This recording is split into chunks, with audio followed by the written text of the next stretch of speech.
Houston, Texas.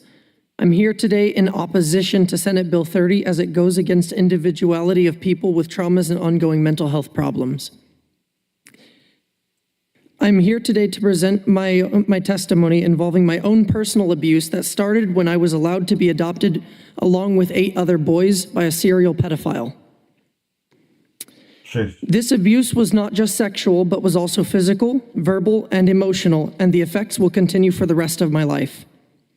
My abuser, Chaim Nissim Cohen, who was named at birth as Jeffrey V. Hill, was allowed to adopt several boys without any proper background checking or investigation, and as a result submitted false information without verifiable references.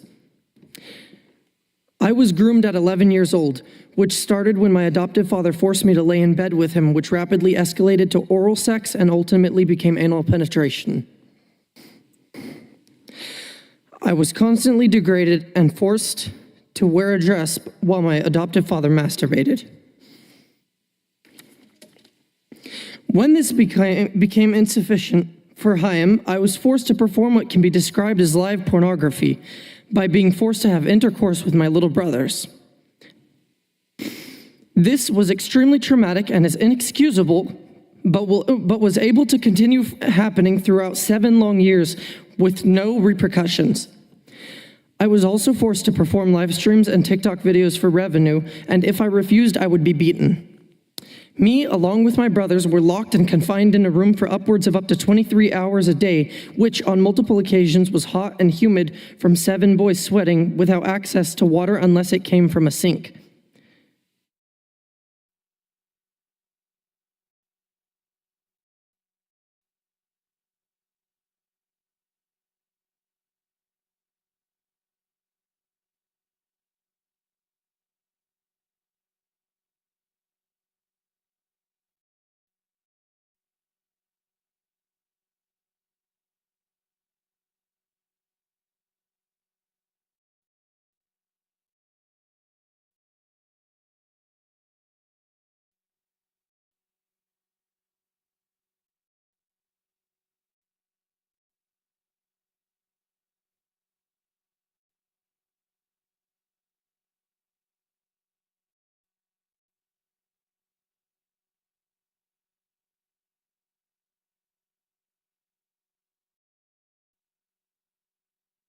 Values. As a result, I have a 4th grade education. All of these experiences continue to affect my personal life, such as nightmares, anxiety, and panic attacks, frequent flashbacks, fear of therapy and medications, confused sexual identity, struggles with trust and self-esteem, and internal pain and feelings of guilt and self-depreciation. When I think back on what happened to me, I can only describe it as a personal hell.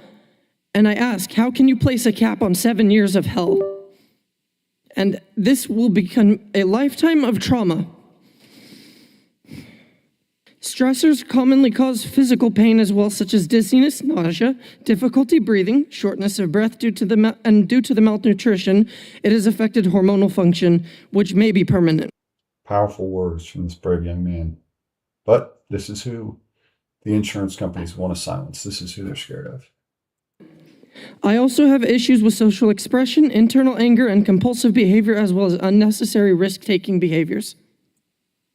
My rights won't be affected by this bill. However, those children who are forgotten, abused, raped, and brutalized will no longer be able to tell their story to a jury or to determine their actual harm and damages, because their suffering and mental anguish and impairment will be capped by a law that is unfair for people just like me. And unfortunately, that number will continue to grow. Thank you for allowing me to speak today.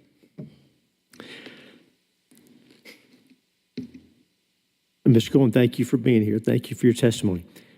Introduce yourself. I'm going to ignore your testimony and vote for this bill anyway, because I don't care what you just said or how this impacted you. Just so we're clear. Go ahead. Thank you, Mr. Chairman and members of the committee, for allowing me to speak. I know it's been a long day. I appreciate everybody's patience and hanging in there. My name is Dr. Michael Leonard. I'm a neurosurgeon in San Antonio, Texas, and I'm the president of the Texas Association of Neurological Surgeons.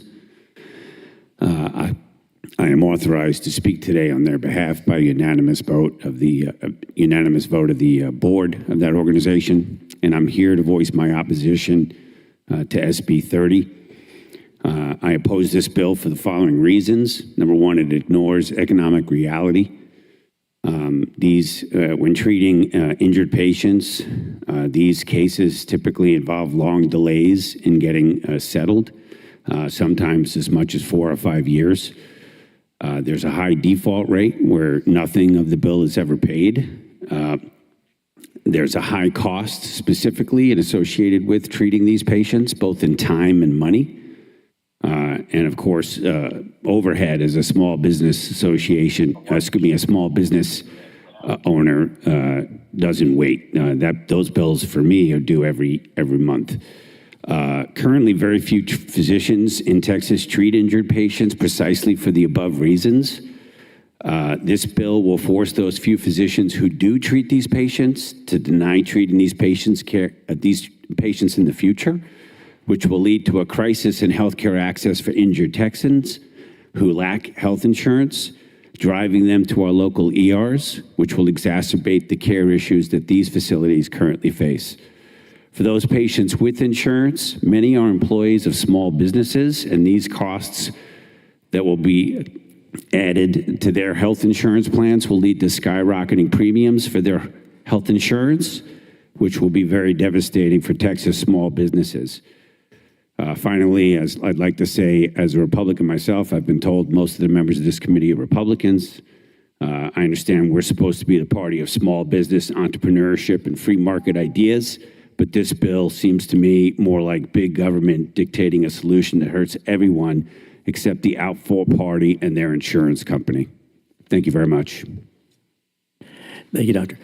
Welcome, introduce yourself, and go ahead.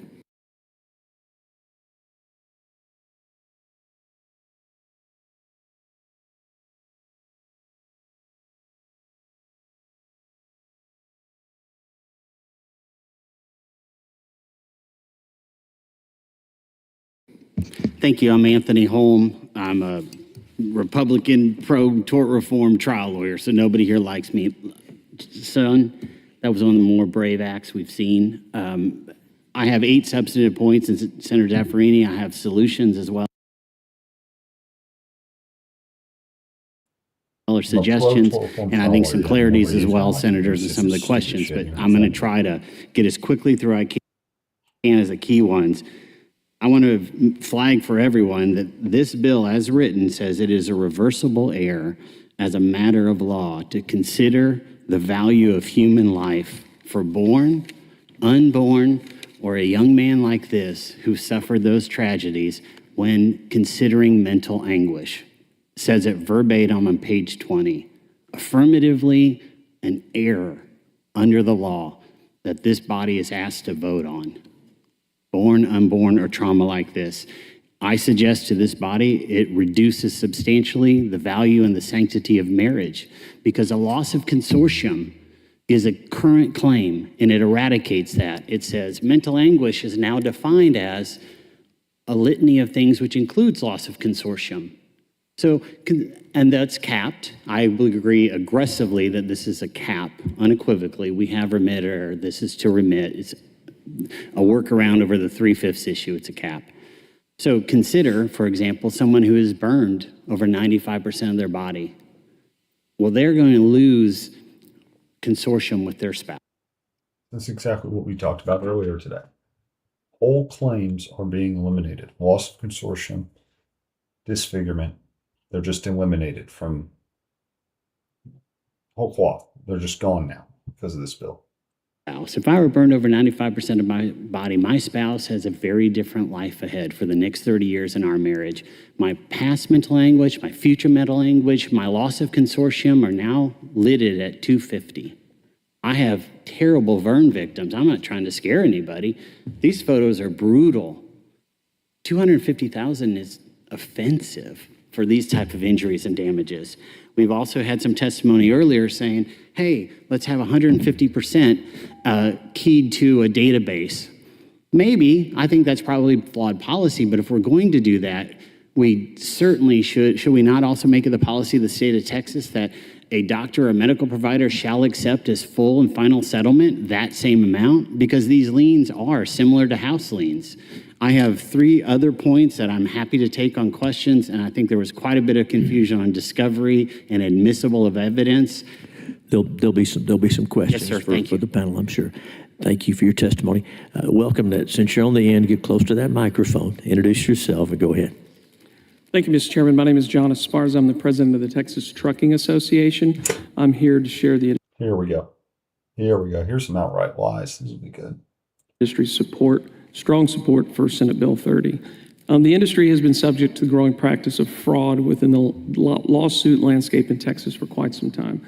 You've heard a lot of testimony here thus far today, but the fraud part of it is the thing that we've heard our defense attorneys speak to it. And in deference to, I think, Mr. Adams earlier on the final panel, I think that was the only admission of the fraud that it's occurring that I've heard thus far. This is specifically what we're looking at. The fraud in the industry that has gone on for years in the state of Texas to a greater extent than other states that we've seen. We've got carriers that run all over the country. And by and large, when we are seeing issues in which insurers are putting a Texas premium on the ability to move freight across our state of Texas because of that environment that's here, this is the biggest challenge that we're having. We're also seeing, to the conversation earlier of the dockets, there's so many cases that shouldn't be tried in the state of Texas that are being brought to the state of Texas. If there's a connection, a way to connect, this is what they'll do. What is that doing to the dockets that we're seeing in the state today? We have hundreds of thousands of trucking companies in this state, all of which put their own families on our highways. It is our primary goal to affect safety in a manner that is positive and encouraging. And the irony of what we're not doing, if we are unable to make changes, is creating an environment that is even less safe. More and more companies are closing their doors that take the time and take the effort and the dollars to ensure that they're moving their freight safely across this state. The fear that we have with the growing amount of freight in this entire state, Senator Zaffirini, no more so than in your district, most certainly, crossing the border at Laredo. It's amazing how much freight is moving, and the concerns that we have for the future is that our companies are not going to be able to. It's also amazing how many truck drivers are killing people. You're not going to hear this guy talking about that, though, are you? Afford these rates that are compounding. Thank you. Again, bill does nothing to address insurance rates. Insurance rates are not even mentioned in the bill. Thank you for your testimony. The Dean of the Senate is recognized. You have the panel. Thank you, Mr. Chairman. Mr. Holm, you said you had 3 more suggestions for improving the bill. Is that right? Yes, ma'am. What are those? One of them, just to ensure that we heard it, was if we're going to peg to 150% of a database, then it's got to be able to not drive a person into bankruptcy. The doctors and the hospitals also have to accept that as full payment, because we do have medical liens, and they go on to the settlement. You have a duty to pay it, just straight up. Some negotiations are sometimes permitted, but quite often they're not. It's a lien, number one. Number two, so there's the bucket of discovery, which means we're all going to share information, but that doesn't go in front of the judge, and it doesn't go in front of the jury. What this bill actually says on pages 19 and 20 is, number one, all of the medical records must be available. We've heard a lot of testimony on that, and I won't go back into it. But number two, they shall be admissible. That's different than discoverable. They shall be admissible, and they shall be admissible by any party. So what does this mean? This means that a woman who had 5 miscarriages and now sues an individual for the mental harm of rape, they get to all that information, and if the defense counsel chooses, it shall be admissible. I think that just has to be struck. That's so onerous. Keep it in discovery if that is the will of the body. Currently, the judge decides what's inbounds and outbounds for discovery, but making it admissible is really tragic, and it will stop people from coming in. It will 100% limit it.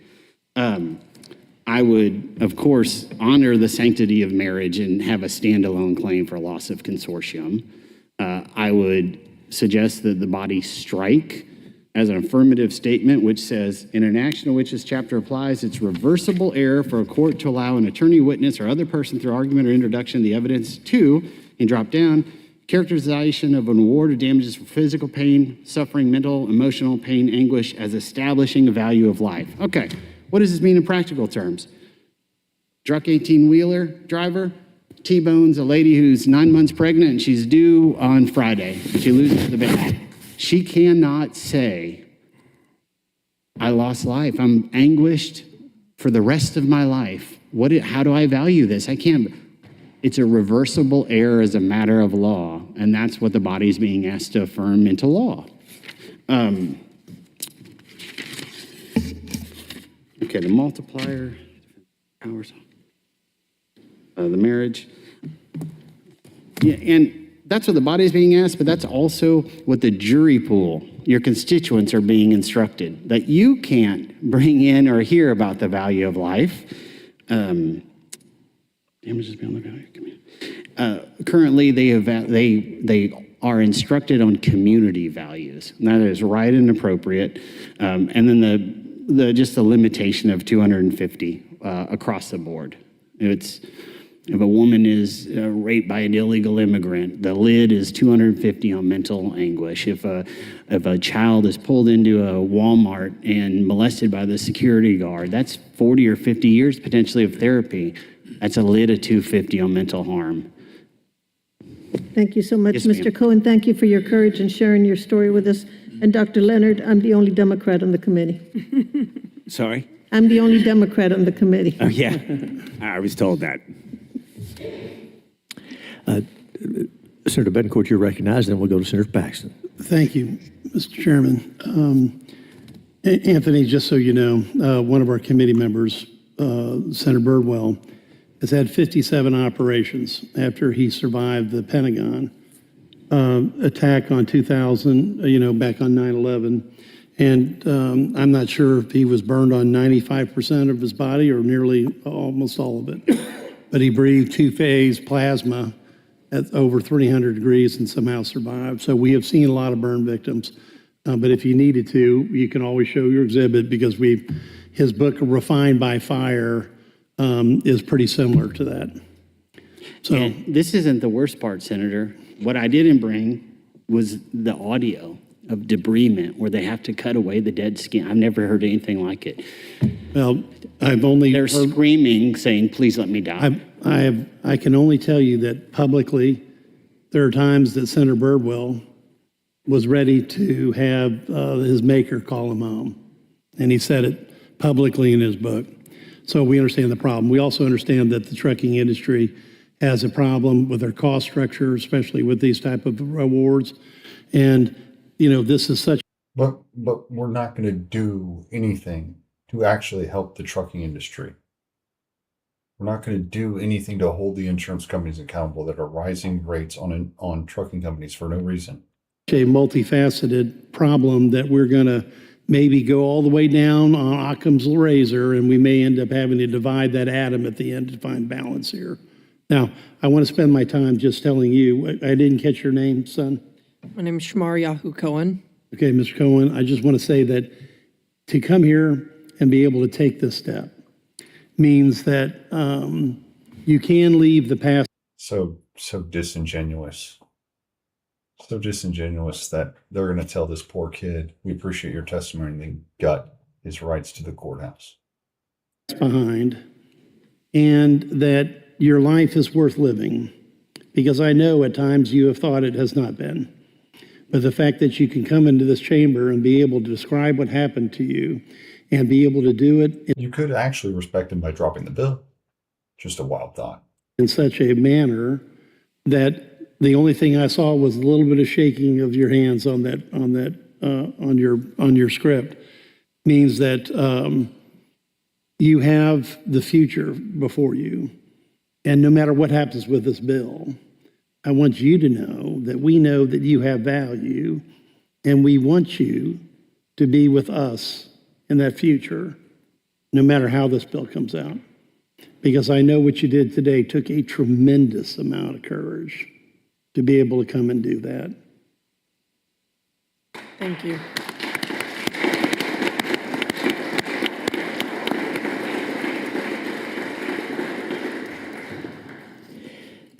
Thank you, Senator Bencourt. Senator Paxton, you're recognized. Well, thank you. And Senator Perry, do you mind? Thank you so much. Mr. Cohen, if I could just begin and say that what you've done today demonstrates tremendous courage and dignity. Thank you. Thank you. Everyone else is here talking about, and you're talking from, and we appreciate it. It's helpful for us to hear your story. And it makes a difference. Thank you. Thank you. Anthony, Yes, ma'am. you've given us a lot of examples of where this kind of ends up falling out of bounds, I think, maybe for what a victim would need. And there's been some discussion around, when we talk about economic damages, we can look at numbers, right? We can look at bills, and although I understand many times that those numbers at the end of the day don't add up to the actual expense that someone is under. But when it comes to mental anguish and pain and suffering, could you just give some insight into how do you arrive at a number? There's no formula that's apparent to me, but could you kind of talk about that a little bit? Well, some of it has evolved recently with Supreme Court precedent, and there's some things that they've said you can't do. Someone spoke to the Grayson ruling earlier. It is somewhat arbitrary, and it is based on the jury's standards and values. Like, I don't think anybody necessarily has a malintent on this bill. A $250,000 mental anguish lid for somebody who has PTSD, who is 45 years old from a crash, that seems pretty reasonable to me. But again, to me, it's subjective. The problem comes on these other examples. And even the $1 million lid on a death. Well, maybe that's reasonable, but what if you have 5 kids, right? And the loss of the next 25 years of a parent for each of the 5 kids. We're equating that to $200,000. The bottom line is, and I can go through lots of examples, but ultimately where I've come out is none of us can. And when you leave it to the juries and to the masses, they usually get it right. All of this is under the banner of nuclear verdict. And nuclear verdicts are crazy. They probably shouldn't happen in society, generally. But guess what? They really don't. Even the ones that get done at the trial level, a judge can currently have a remedier, and guess what? They can set it up and it gets popped on appeal. We've seen it over and over and over again, and the system largely does it. What this seeks to codify is a roadmap for the defense counsel and the appellates to overturn it. If it's $250,001. That's my read on it, just straight away, and why I fervently believe it's a cap. So the bottom line, to answer your question, ma'am, I don't believe any of us could. But I could give lots of examples of doctors on the defense side, slow rolling. We've heard about all the claims on the pro plaintiffs doctors. They're on all sides. I could give tons of anecdotal examples of LOPs that go both ways, because it all does happen a little bit. Everything that you guys are concerned about happens in the fringes for sure, and it happens on both sides. We could maybe solve them. But taking it out, most of these decision trees out of the jury and a thoughtful judge and the appellate court system, I don't believe is a solution. We just aren't going to be able to value human life, us as legislators, without a fact pattern. It's different on each one. I understand that there's a whole bunch of 18-wheeler truck litigation. I do a lot of it, actually. I went to CDL school and learned to drive them up and down and everything else. And I've seen cases where a guy's FaceTiming his wife talking, doesn't notice the red light, drives right over a grandma, grandpa, their grandkids to the left. Well, so that's a death case. Okay, you could probably put a value on that. But guess what? Right beside that grandma and grandpa at the stoplight that the trucker didn't see was the mom and dad and the other kid. They were all at dinner. or actually it was lunch because it was daylight. They were at lunch and they were driving home, and a couple of the kids said, I want to ride with grandma and grandpa. And they were all going back to their homes, and they were side by side at a red light, and an 18-wheeler driver was FaceTiming his wife and didn't look up, and just, you couldn't even tell it was a car. So how do we value the trauma or a life in that situation without knowing that the little brother and sister watched it happen, and their words, I don't understand what that gray stuff was that was on the windows. Well, they're going to understand that was brain matter when they're adults, right?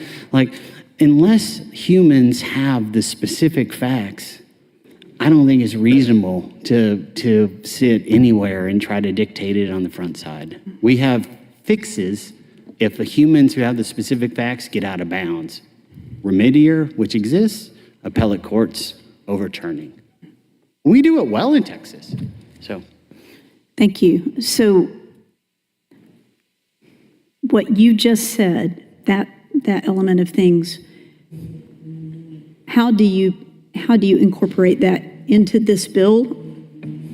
What do you do with that in this bill to make it the way that it Well, you would make cannot- more sense to you anyway? well, you can try to do a list of carve-outs, and you won't catch them all, right?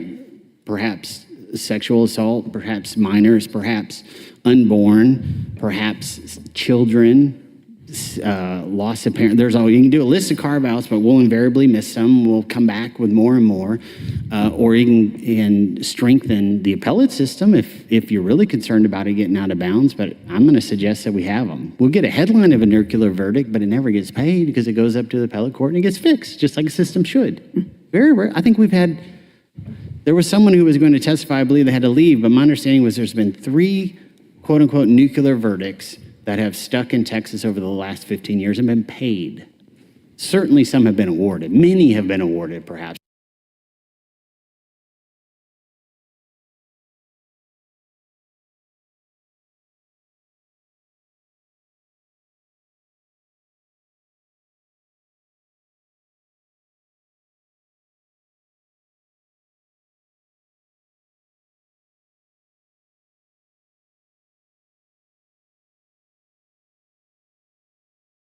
And we see them in the headlines. I'm just We've been over $4,594 per family, Texas family, per household. So there's an actual cost of who's taking on these $15 million deficits, these bills that we're saying, they're getting paid. This is part of the issue that we're here to talk about, is the abuse that we're seeing within that scope. And there's no question in my mind, and I heard this earlier, we want to be able to to see the doctor that is the best. Well, the best by who? I think that's the problem, is that I have no doubt that person that spoke about that earlier, that trial lawyer that said it, we want to be able to communicate to our client who is the best doctor. But not every case is like that. That's not what's happening across the board. We're seeing abuse there, much like not every judge is created equal. This is part of the challenge, and I know this is what this bill is seeking to address. Mr. Hall, go ahead. Yes, sir. Just briefly, anything that's fraudulent in the medical system, or frankly, the legal system, increase the penalties, 100%, and I'll help you all I can. If there's a lawyer doing something fraudulently, let's go get them. I sent a note about Barrentry and case running, but here's the nugget here.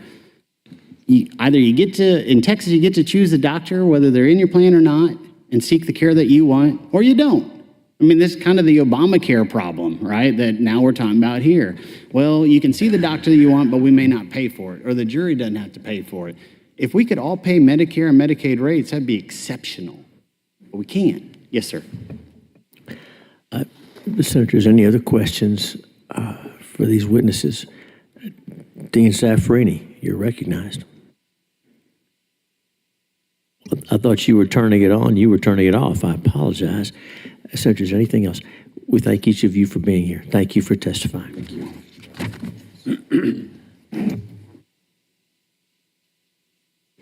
The chair calls Megan Farrell, Adam Blanchard, Michael Wharton, Alan Riddick, Pierce Riddick now, and I'm not going to bring up individual cases or anything just for a matter of time, but I handle the safety and the weight for DOT and been doing some risk management for brought this off to a car, and it's some soft tissue, and the person goes for 5 treatments to see a chiropractor, and then later on, a year later, we get served with a lawsuit, and before it's over with, it's $2.1 million. Where did that come from? It's hard to association as well as my family-owned business in the Texas Panhandle. I am in support of this bill. Our system is broken, and we need help to fix it.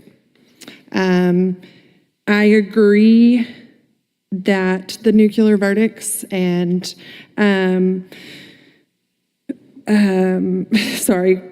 the abusive lawsuits in Texas have gotten out of hand, and we need to do something for that. I do not want to mix up that if it happens and it is needed and warranted, so we're gonna support that and we're gonna pay it.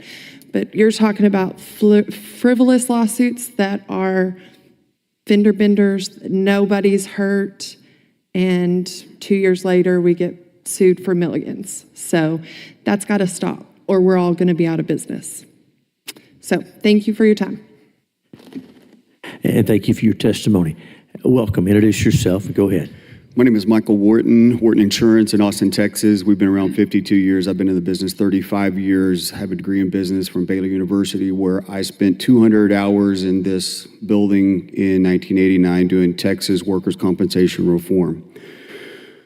We don't have any cost containment in our Obamacare. We don't have any cost containment currently in the auto liability situation in the state of Texas. I represent 4,500 to 5,000 businesses here today. Hines Pool and Spa, Andy Hines has 56 units here in Austin. They service and support swimming pools for property management companies and residences. Last year, his insurance was $200,000 out the door. That included property, general liability, auto, umbrella. This year, his auto alone was $600,000 just for the first primary limit of $1 million, and another $200,000 to get to a $5 million umbrella limit that was mandated by the property management companies that he contracts with. The man is barely hanging on. The reason that man's insurance rates are the way that they are is because he had 2 or 3 frivolous lawsuits against him, vendor benders, less than $15,000 in property damage. Those closed for $200,000 to $300,000 each. The next nearest alternative from that was close to $2 million from some layered insurance programs that are not even standard. The other person that I'd like to bring to mind today is Meta Ready Mix, an educated man, runs 23 trucks. 5 years ago, each truck would have been $14,000 per concrete mixing truck. The latest one he purchased last week, the insurance is $42,000. You have to mix and deliver a lot of concrete to pay for that. There's so much more here that I could discuss in 13 seconds. I would love to sit down with Senator Schwartner about what we can do to move the bar here.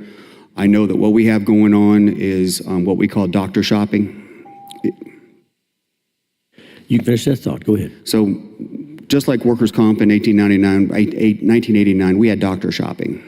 We have medical providers right now that are in the network of these attorneys. It is a racket. And you were talking about fraud earlier. Technically, it's not fraud. You just have different pricing levels. The reality of it is in 1989, we had cash prices for workers' comp. We had health insurance prices where people didn't have workers' comp, and then we had work comp prices, which were through the roof. And that we're talking of medical expenses. Just like when I testified in DC, we need to go to a POS system, which is a point of service. You break 2 arms, it's $763 out the door. And the reality of what's going on is that everything's being padded. And so those costs are added to the ultimate verdict. And when you have international investment companies that are investing in lawsuits in Texas, something's going on here that we need to fix. Thank you for your time. Thank you for your testimony. Sir, welcome. Introduce yourself and go ahead. My wife, okay, Go we'll ahead. start over. I'm Bradley Pearson. My wife Leslie's with me over here. We're from Newark, Texas, just north of Fort Worth, and we oppose Senate Bill 30. So this day, today, March 31st, 2025, is the 5-year anniversary that our son was killed and run over by a cement truck. He was on his way to our house, and cement truck driver, talking on his cell phone, turned in front of him and hit him head on and killed him. So we sued, and we've obtained justice. Well, the driver was a felon, drove for Burnco. We have sued, and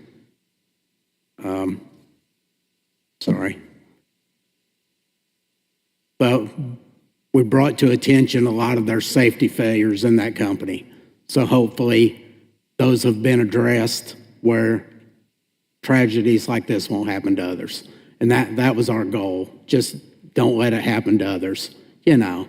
But, you know, as a parent, you're not supposed to lose a child. He was 28 years old. He was my only son. So, you know, we were looking at land to buy together, to build each of us a house, to build me and him a big workshop. You know, we had common interest in that. Well, that's gone. Now, you know, after that, my wife went in deep depression, you know, contemplated suicide, and thankfully she didn't go there and that. But feel that the Senate bill effectively caps the money that can be awarded to families, like in our worst scenario, and arbitrarily devalues life and loss, you know. So, I mean, it can happen to anybody. It can happen to any of us on the way home tonight, you know, and when it affects your family, you know, it matters. But I think if it's passed, it won't hold a lot of these companies liable. If 250 is the max, that's a slap on the hand. So I just feel it's important to hold them accountable to those standards. So thank you for listening. And thank you for your testimony. Oh. Thank you. Thank you for being here. Welcome, and get close to that microphone. Introduce yourself and go ahead. Honorable members of the Texas Senate, my name is Sasha Norman. I'm a corporate attorney. I've been practicing for about 20 years. Since starting my career in big law to working as Associate General Counsel for a publicly traded company, I've represented corporations big and small. But I'm not here as an attorney, but as a constituent and a mother. And I stand before you to urge you with every ounce of my being to vote no on SB 30. When my beautiful son, who I have a picture of right here, was 5 years old, a defective product changed the course of his life and devastated our entire family in one instant. A product that should have been safe, something we trusted, was defective and led to my son experiencing severe burns over 13% of his body, including half of his face, chest, and arms. He endured agonizing pain, and us with him. He endured surgeries, skin grafts. You heard earlier about the pain of debridements. My son had 5 over a period of 2 weeks, and years of medical treatments and daily physical therapy. His screams from that morning and the pains from these treatments still haunt my dreams. We didn't let him look at himself in the mirror for months so that he wouldn't be frightened by what he saw. After he healed from the original injury, we've been dealing with the remaining scarring, which continues to change as he grows. But the physical scars are just one part of his story. He's experienced a world that looks at him differently now. He hears the whispers and the stares that last just a moment too long.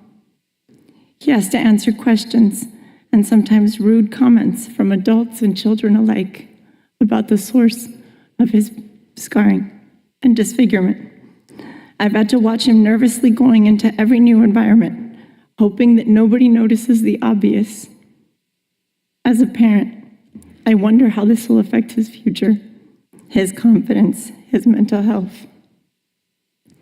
With SB 30 specifically doing away with compensation for disfigurement, you propose that this suffering doesn't warrant any compensation, that a disfigurement, that's something that will affect a person's ability to make a living, to interact with the world, should be met with nothing.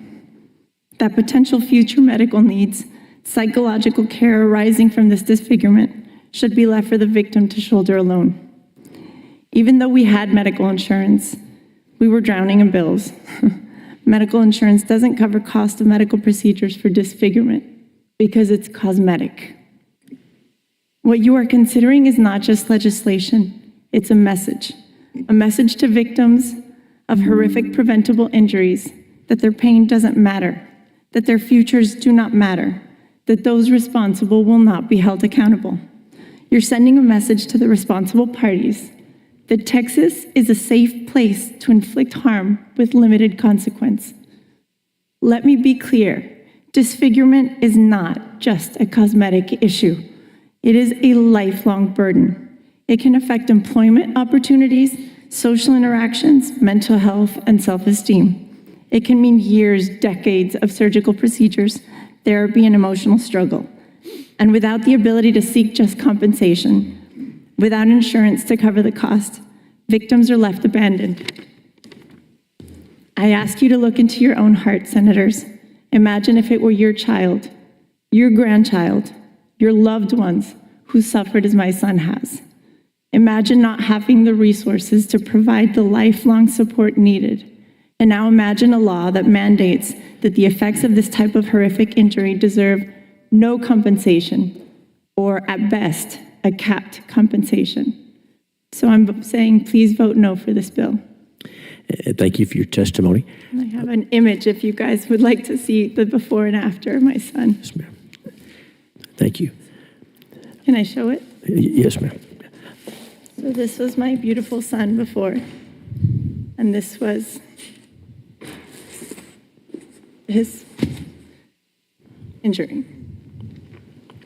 Very traumatic. Thank you. Senators, any questions for any of our witnesses on this panel? We thank each of you for being here. Thank you for your testimony. Thank you.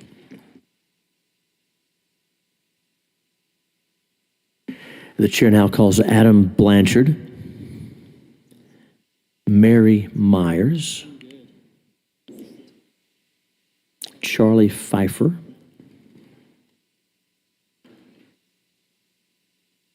Darcy Mayan Gowie, Ty Turkett,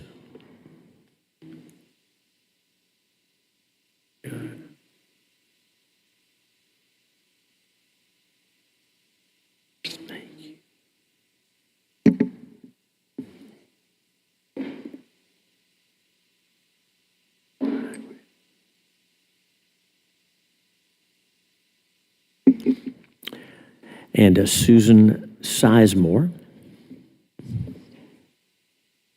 And that'll complete this panel. And in a moment, we're going to be looking for Pam Grooms, Graham Van Dusen. All right, welcome to each of you. We're going to start over here. Since you're on the end, you need to get close to that microphone, introduce yourself, and go ahead. Thank you, Senator Hughes. My name is Adam Blanchard, and I'm the co-founder and CEO of Double Diamond Transport and Tanager Logistics based out of San Antonio, Texas. I'm here in support of Senate Bill 30. I'd like to begin by thanking Senator Schwartner for authoring this bill and bringing to light the issues that we're dealing with in this environment in the state of Texas.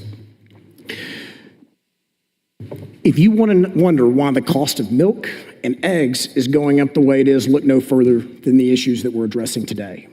The transportation industry is the backbone of our economy and transports over 80% of the goods that are on the shelves every day.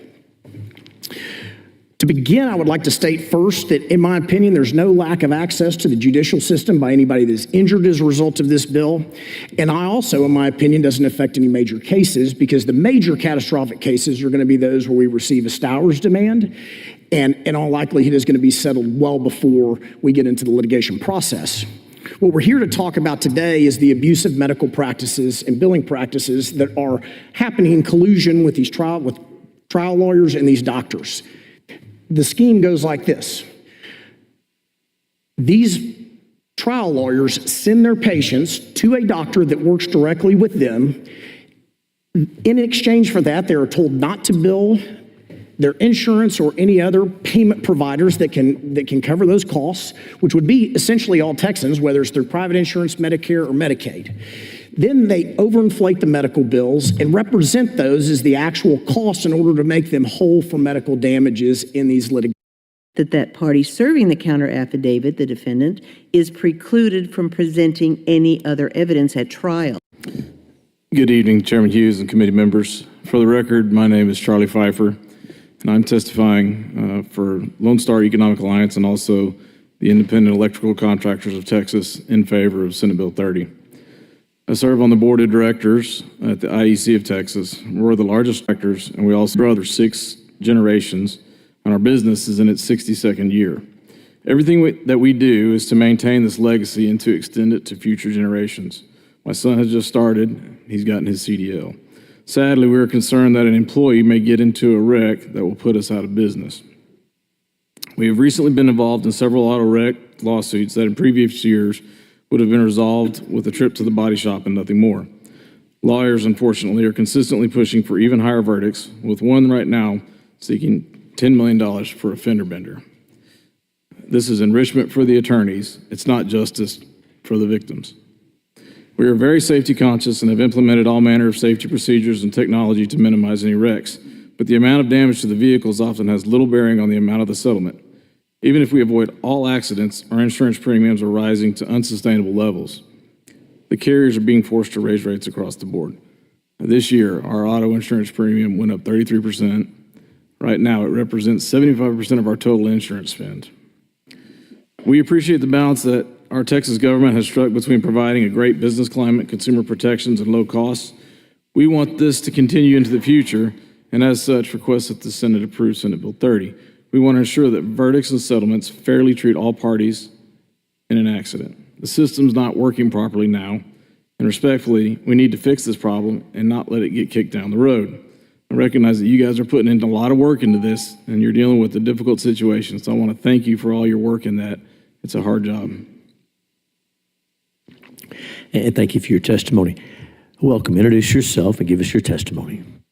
Thank you. Esteemed senators, my name is Mary Myers. I have a master's degree in neurosurgical nursing, and I am a 37-year attorney. I represent businesses small and large and defend them in support of this Senate bill. I am submitting to you the history behind this 18.001 that you are being asked to review. I wrote the opinion and defense of the recent case in Ray Allstate that addressed changes that were made to the legislatively creative 18.001. That history is as follows. The 18.001 provides 2 things. One, that the plaintiff's attorneys may submit an affidavit to show reasonable and necessary applicability of medical costs for care. The second being that you can file a controverting affidavit. It's not mandatory. It only shows that there is factual support for a finding by the jury that the medical care was reasonable and necessary. However, in 1995, an Eastland court decided that that wasn't sufficient and decided to elaborate on the legislatively creative 18.001, holding that when a counterfeit affidavit is struck for not complying with that rule 18.001, that party serving the counter affidavit, the defendant, is precluded from presenting any other evidence at trial that opposes that conclusion of reasonable and necessary. What did our Supreme Court say in response to our filing? The court said, Section 18.001 nowhere provides for the exclusion of any evidence based on the absence of a proper counter affidavit. That Beauchamp court provided no rationale for creating this additional standard, changing what the legislator created. Beyond that, by creating an exclusionary sanction for the sanctions to satisfy Section 18.001, finds no basis in the statutory text, and the effect is a death penalty on the issue of past medical expenses and future. The court then corrected that and went back to what you wrote originally as to what 18.001 should say. What we are asking for here, though, however, are two parts. One, that the Senate bill creates an obligation to explain more than it's simply reasonable and necessary. It sets forth what the parameters must be to complete the affidavit, now that we know what the counter affidavit must say. It then sets forth the standards by which the affidavit can be applied, and it suggests guidelines. We have guidelines for virtually every aspect of law. In criminal law, we have sentencing guidelines. In every aspect of law, including the 2003 Medical Malpractice Act, in which I was also involved, we have guidelines. Nothing capped here. Nothing is preventing the judge from doing his job and being the gatekeeper. I submitted a summary of this history to the Senate this afternoon. It's before you so that there's a summary that addresses all of these issues. And I would give you these real-life examples, if I may briefly show, to address your questions. One, I've given you pictures of a car accident. The red vehicle ran into the Freightliner that was owned by my client. The passenger in that red vehicle sued my client after obtaining a physician to give her a statement that it was reasonable and necessary for her to incur $400,000 in back injury complaints. She went through ESIs, she went through surgery, and she has a cracked front grille. We then received a demand based on the same reasonable and necessary affidavit for $1 million. How much is that? $400 in the medicals, $600 in non-economics. A second example addresses the questions of the Senate. Addresses the issue of whether or not we should provide all of the medical records. In a recent case that I addressed, I was told in this car accident case that the back injuries are the only times that the individual had ever suffered from them. Presented no medical records and said there was no history whatsoever. In going through his pharmacy records, I found a previously undefined physician who treated him for what? For gastric sleeve. I ordered those records, and lo and behold, when he looked at the stomach, there's a picture of the spine with the discectomy clearly in place that he had undergone 10 years before. And finally, another example, I have gone through a recent car accident in which the death of the father was, of course, horrendous for the family to go through. We were trying to identify what is the value of a life and try to, again, provide guidelines. The mother was seeking enormous damages for her lost comfort, companion, solace, and all the other non-economics that go with it. Somehow she neglected to mention that between the death of her husband and this trial, that her child had been murdered in a drive-by shooting. There's an opportunity for every jurist to hear the circumstances. I would be happy to address any questions, but it is a fact that this particular bill presented to this Senate provides an opportunity that is broad, that gives discretion to the jury, gives discretion to the judge, allows the judge to be the gatekeeper, and addresses the needs of every single person who is able to. They enforce laws. Every day, every week on the news up in West Texas, you hear about deaths and injuries, and a lot of it is unlicensed drivers. There's untrained, they're hiring people off the streets. These companies are not training people. These companies are causing these accidents, and they should be held accountable. And if there's any questions, I'll tell my story dealing with workers' compensation if anyone wants to know that. Thank you. And thank you for your testimony. Welcome. Make sure to get close to that microphone since you're on the end and give us your testimony. Go ahead. I'm here to speak for my daughter. Her name is Emily Turkett. I too have a picture. That's 3 days before she got ran over by a 78,000-pound semi-truck. My name is Ty Turkett. I live on a ranch approximately 12 miles west of Waco, Texas, just outside of Valley Mills in McLennan County. I oppose Senate Bill 30 because it's more than just what the insurance has to pay. On September 22nd, my daughter was 7.5 months pregnant. At 7 o'clock on September 22nd, it was one of the best days of mine and my wife's lives. At 8:07 on September 22nd, it was the worst day. My wife and I were standing at the entrance of our ranch on a beautiful Friday morning, waiting on our daughter to stop and pick my wife up to go get a teeth cleaning a mile down the road at the dentist. Me and her were talking. I asked her, "What are you doing?" She said, "I'm waiting on Emily. She'll be here in just a minute to pick me up."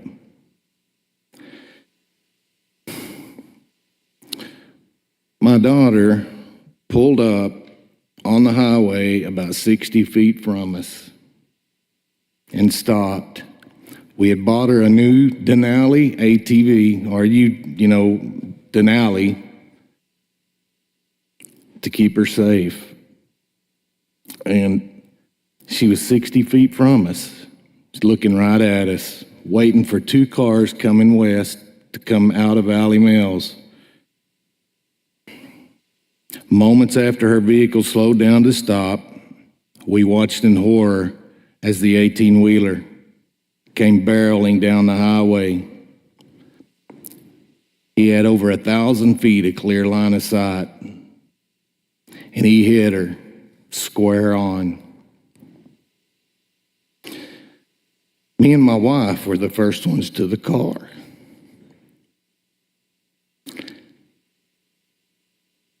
There's nothing like pulling your 19-year-old pregnant daughter out of the back seat of a Denali. We removed her out of the car and started doing CPR on her. We laid her on the asphalt, and we waited for some help to come and help us. Fortunately, help was close by. She was transported by helicopter to Baylor Scott and White Hospital in Waco, Texas, with a transected vertebrae. I didn't even know what that was until I saw the x-ray. Her vertebrae was separated by about 3.5 inches. They did emergency C-section and took the baby. My daughter was clinically dead for about 4 minutes. So the umbilical cord went acidyne, which means the baby stopped developing. The baby was delivered. Her name is Ava Wren.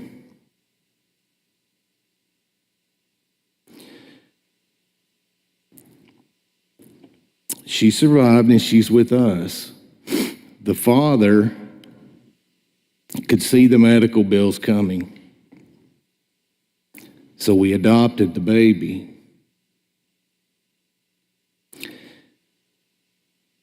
We've been living in catastrophic and severely abnormal for 18 months now. We are the physical therapy. My son is 23. We don't go anywhere. We have become Avaologists. We do physical therapy. We do occupational therapy. We have a little education in neurology, but her little brain has a lesion in it. She can't stop looking to the right. She doesn't reach. She doesn't crawl. She looks perfect. She has the most beautiful blue eyes, but she can't look at you straight on. She's going to have problems. There's not any neurologist at Texas Children's, Boston Medical, Baylor, Scott, and White, because we've talked to them all. We know we've got bumps in the road. I heard that fella talk about losing his son, and his wife wanted to kill herself. I know what that's like. SB 30 doesn't give anything for that. I'm 57. This collision has taken years off my life. Who's going to take care of this little baby whenever me and my wife are gone? We talk about mega judgments. If that's what it takes for my granddaughter to live a life, then that's just what it takes. My son is 23. We don't know how far Ava can go. And my wife is deathly afraid that there won't be nobody there for her at some time. I've assured her that everything will be taken care of and Ava will be taken care of. We'll make sure of it. But the destruction that this has done to my family, nobody leaves the ranch but me. My wife can't even go and get the mail.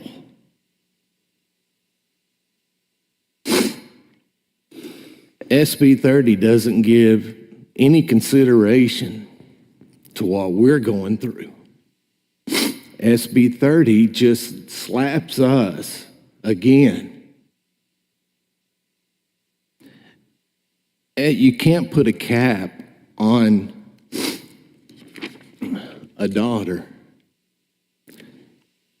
It doesn't matter what the insurance pays. It's not enough. It's just not enough. And we have no idea. There's no neurologist that can tell us what's ahead of us. There's nothing that anybody can do other than me and my wife and my son there every day, 24/7. I'm praying that she will just skip the crawling and go straight to walking. I see in God we trust. I ask myself, is there anything worse? Is there anything that you have worth more than your children? And I'd have to say, it's your salvation. Because that's the only foundation that we can stand on, is in God we trust. If SB 30 passes, there's going to be other families that I just don't know how they can do it. I don't know how they could take care of this problem. And I know that it's few and far between. I hear an accident here, but nobody's carrying on a generation like we are. And if there was a cap that limited me to protect her, it would be devastating to us. It would be like the accident over again.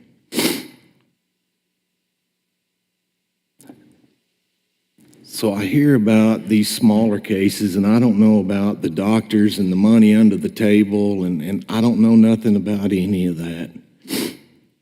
And I'm sorry that goes on. But if this bill passes, it's going to hurt the people that really need it. It's going to limit the insurances from being able to say, we're going to help you take care of her. We're going to be there for you. She was rear-ended. She was a good driver. She wasn't doing anything wrong. When I saw her, I thought, look at her. She's got her seatbelt on, her blinkers on. She's doing everything right. And her life was taken. Even all the love that me and my wife can give our daughter, granddaughter, she'll never get the kiss from her mother. It's just a shame. So I oppose Senate Bill 30. And I've heard some fellas say, I'm a fourth generation Texan. There ain't nobody more Texan than me. And I got generations that go way back. I build custom homes. And not to brag, but I was sought after. I don't have a custom home business anymore. Because I'm an avologist now. So I've given up. I've given up everything I had. And when I had to pay more for insurance for my builder's risk policies and so forth, I passed it on. I didn't pay for it out of my pocket. I understand it's a lot more money for some of these companies, but I came here to speak for her and to just let you kind of know our situation, and that if you limit this and cap it, you're going to hurt the people that really need it, because there are people out there that really need it. Mr. Turkett, thank you. Thank you for your testimony. Senators, any questions for any of our witnesses on this panel? We thank each of you for being here. Thank you. Thank you for your testimony. You're excused.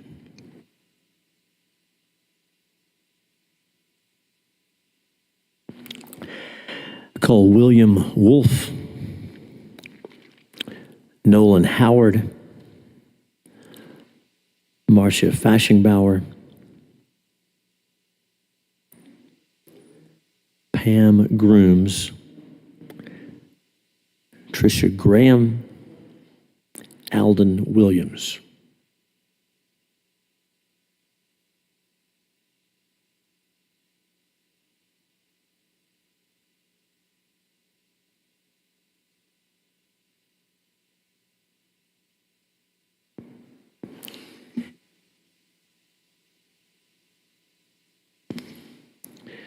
Welcome to each of you. We'll begin over here, and you've probably heard me tell somebody else, but because you're on the end, get close to that microphone, introduce yourself, and go ahead. Welcome.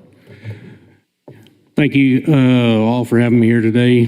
My name is William Wolf. I'm with the Davis Crane Group based out of Irving, Texas, and I support this bill. Over the past few years, our crane rental company has faced a dramatic increase in insurance costs.